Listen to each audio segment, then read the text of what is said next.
Hello, everyone. Welcome back to another episode of our English speaking course. I'm so happy you're here because today's lesson will help you sound much more confident, mature, and natural in English. That's right. In the previous episodes, we've learned how to build conversations, describe situations, ask better questions, and express ourselves clearly. Today, we're taking another big step forward. Many English learners know grammar and vocabulary, but they often struggle when someone asks, "What do you think?"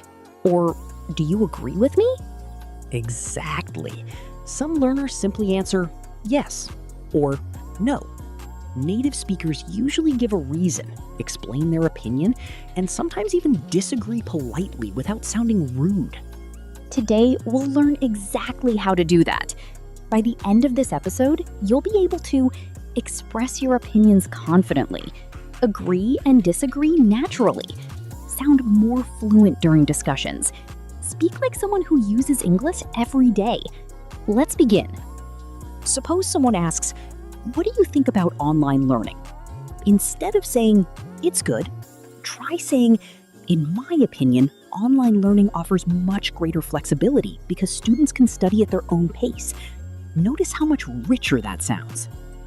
Here are some excellent expressions. I believe that.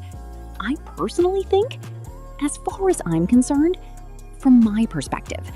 If you ask me, my impression is that these expressions immediately make your English sound more sophisticated. Let's compare. Basic. I think English is important. Advanced. I believe English has become an essential skill in today's global workplace. Can you hear the difference? Giving an opinion is only the first step. Native speakers almost always explain why. For example, I prefer reading physical books because they help me concentrate better and reduce distractions. Or, I enjoy working in teams since different people contribute different ideas. The reason makes your answer complete. Let's practice. Question: which is better, living in the city or the countryside? Simple answer: the city. Better answer: I'd rather live in the city because there are more educational opportunities, better transportation, and easier access to healthcare. Now you sound much more fluent. Now let's learn how to agree politely. Instead of saying only yes, use expressions like, "I completely agree." "I couldn't agree more." "That's exactly how I feel." "You've got a good point." "That's a valid argument." "I feel the same way." These expressions are very common in conversations. Here's an example. I believe learning English opens many career opportunities. Instead of saying only yes, you could respond, "I completely agree," because English is used in international business and communication. Much better. Many learners are afraid of disagreeing. But in English, disagreement doesn't have to sound rude. Instead of saying, "You're wrong," try these expressions. "I'm not entirely convinced." "I see your point, but I respectfully disagree." "I understand your opinion. However," that's one way to look at it, but I have a slightly different perspective. These sound respectful and professional. Example: I think social media wastes everyone's time. Response: I understand why you think that. However, I believe social media can also be educational when it's used wisely.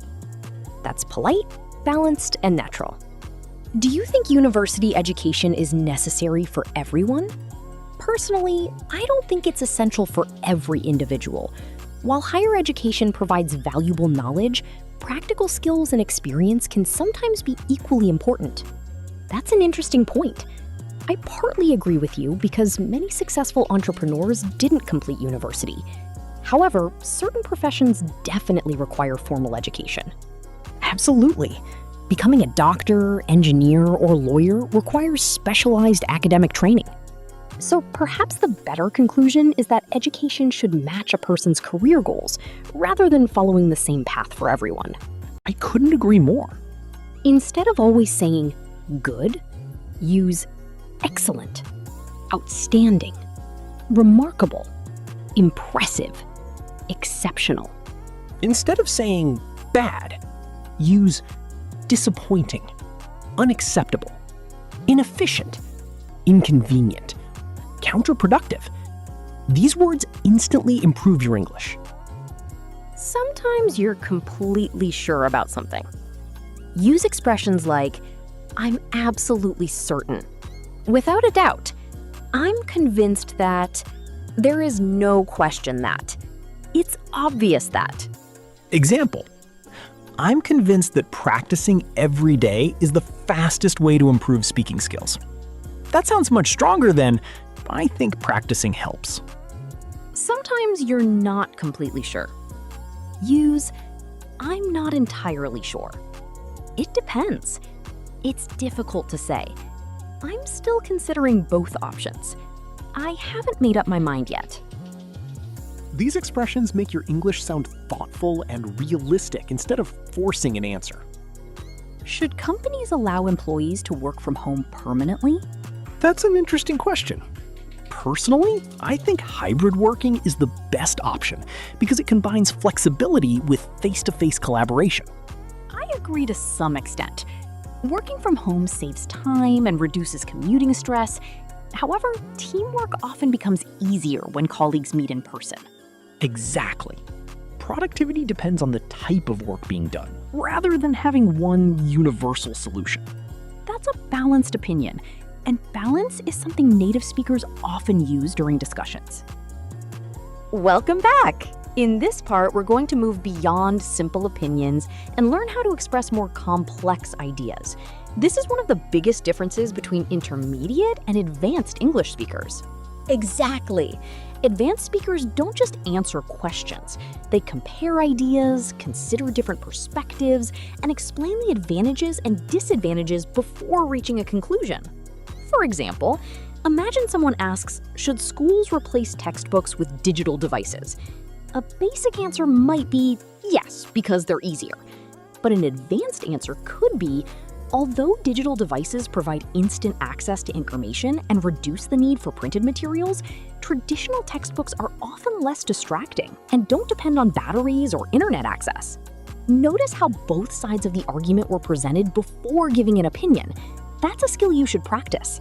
Here are some useful expressions for presenting balanced opinions. On the one hand, on the other hand. While it's true that, nevertheless, even so, despite that. Having said that, all things considered, in the long run, let's hear them in a conversation. Do you think artificial intelligence will replace human workers? To some extent, yes. Artificial intelligence can perform repetitive tasks more efficiently than humans. However, I don't believe it can completely replace creativity, emotional intelligence, or critical thinking. That's a fair point. While technology continues to evolve rapidly, many professions still require human judgment and interpersonal skills. Exactly. Rather than replacing people entirely, artificial intelligence is more likely to transform the way we work and encourage us to develop new skills. Excellent answer. You didn't simply agree or disagree, you explained your reasoning clearly. Here's another question. Is it better to spend money on experiences or expensive possessions? Personally, I'd rather invest in experiences because they create lasting memories and often help us grow as individuals. Expensive possessions may provide temporary satisfaction, but their value usually decreases over time. I largely agree. However, I think the answer depends on a person's priorities and financial situation. What matters most is making thoughtful decisions rather than following trends. That's exactly how advanced speakers communicate. They avoid extreme statements and recognize that different situations require different solutions. Even advanced learners sometimes make mistakes that prevent them from sounding natural. The first mistake is repeating the same expressions. Instead of saying, I think, try using different phrases like, I believe, in my view, from my perspective, as far as I'm concerned. It seems to me that. The second mistake is giving very short answers. For example, do you enjoy reading? Don't just say, yes, I do. Instead, say, yes, I do. Reading helps me relax, improves my vocabulary, and allows me to explore different ideas and cultures. The third mistake is speaking too quickly. Many learners believe fast English sounds fluent. Actually, clear pronunciation, natural pauses, and confident speaking are much more important than speed. Another common mistake is being afraid of making errors. Remember, every fluent English speaker has made countless mistakes while learning. The goal isn't perfection. The goal is effective communication. Let's finish with one final conversation. What's the most valuable lesson you've learned while studying English? I'd say consistency is far more important than talent. Even studying for 20 or 30 minutes every day can produce remarkable progress over time. I completely agree. I've also realized that confidence grows through practice. The more conversations you have, the more comfortable and natural your English becomes. Exactly! Every conversation, every mistake, and every new word brings you one step closer to fluency. Congratulations on completing episode 7! Today, you've learned how to express opinions confidently, agree and disagree politely, present balanced arguments, and communicate like a more advanced English speaker. Keep practicing these expressions in your daily conversations. The more you use them, the more natural they'll become. Fluency isn't about using difficult words, it's about expressing your ideas clearly and confidently. If you enjoyed this lesson and found it helpful, don't forget to like this video, subscribe to our channel, and turn on the notification bell so you never miss a new episode. Share this video with your friends who are learning English, and let us know in the comments which expression you're going to use first. We'd love to hear from you. Thank you so much for watching. Keep practicing, stay confident, and remember, every conversation makes you a better English speaker. We'll see you in episode 8 with even more advanced English speaking skills. Until then, take care, keep learning, and goodbye.